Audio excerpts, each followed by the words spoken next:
I was to ask you what the #1 pest problem was in your garden, you'd probably name these little ones. Mollusks. If you sprinkle these inorganic slug pellets around, often you will attract more slugs and snails to your vulnerable plants than you'll actually repel.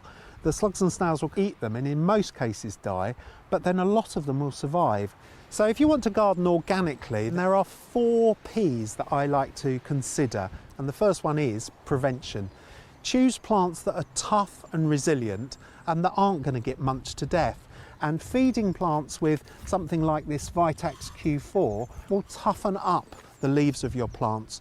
You can also use Plant Invigorator. Sprayed on to the plants, it toughens the foliage and it also makes them much more able to cope with shrugging off all sorts of pests. The second P is physical barriers, things like this crushed seashell. It's a really good sharp material that slugs and snails don't like crawling over.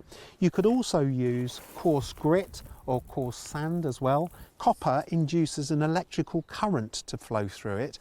And the last method is to use one of these gels. This jelly-like substance, you squirt it around your plants, the slugs and snails won't go through it. The third P is predators. If you feed the birds in your garden, they'll visit your garden regularly and they'll be on the lookout for live food as well. Hedgehogs eat slugs and snails and also frogs and toads. And then the fourth P, pick off the slugs and snails that you find.